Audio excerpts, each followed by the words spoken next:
life, not being attached actually improves things. Getting more attached to Krishna and less attached in the world improves your outer life.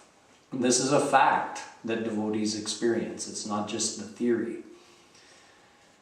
So now Narad Ji takes this last verse, Tasmin nananyata tadvirodhi shudasinata cha.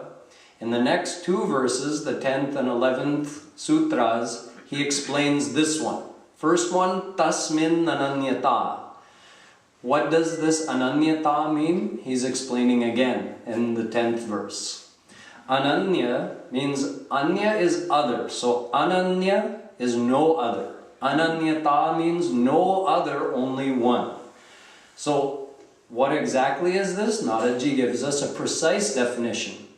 Anyashrayanam tyago ananyata.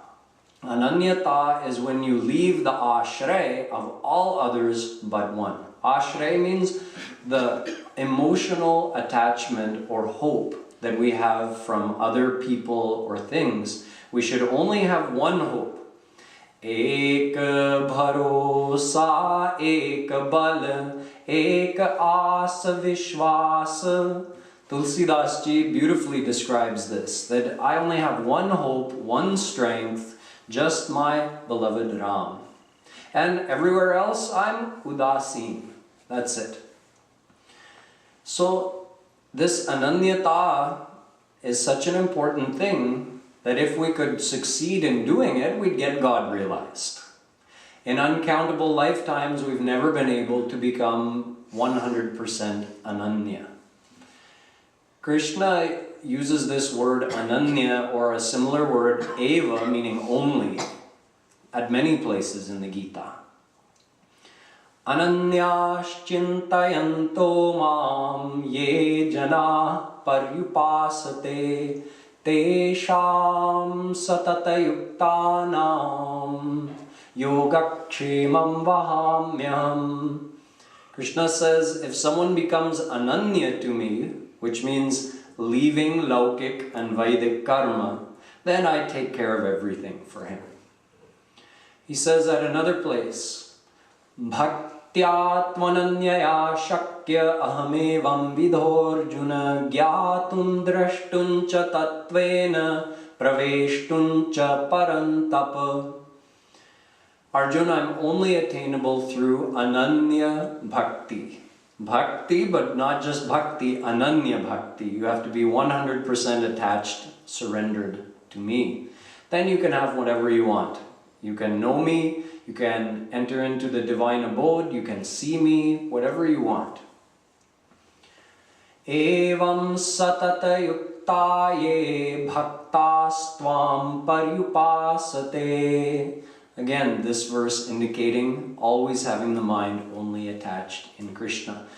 Tameva sharanam gaccha sarva bhavena bharata. Hey Bharata, hey Arjun. Tam eva sharanam gaccha. Gaccha, you know, you all studied Sanskrit, most of you, for at least 1 or 2 years. Gaccha means tu ja. Kahan ja? Uski sharan mein ja. But tam eva means take shelter, surrender only to him. Him meaning God. Then he will grace you and you can get divine realization. So this comes again and again and again in the Gita. Ananya chetah satatam yomam smarati nityashah. Arjun, the one who becomes ananya to me, for him I am easily attainable. Tasyaham sulabha partha nityayuktasya yogina. I am sulabha. I am easily attainable for the one who becomes ananya. But we've never been able to become ananya. And one of the reasons for this, in the beginning, most devotees on this path have a little doubt. Okay, Narad Ji is saying Loka Veda Vyapar Nyasa. Leave Laukik Karma, leave Vedic Karma. Whoa, that sounds scary. All the effort I make in the world to maintain my contacts and social connections and social network so that I have a good standing socially and people like me.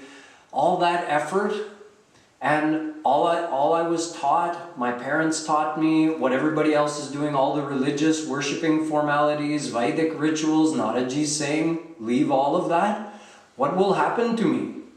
Won't something bad happen to me? Will my world fall apart?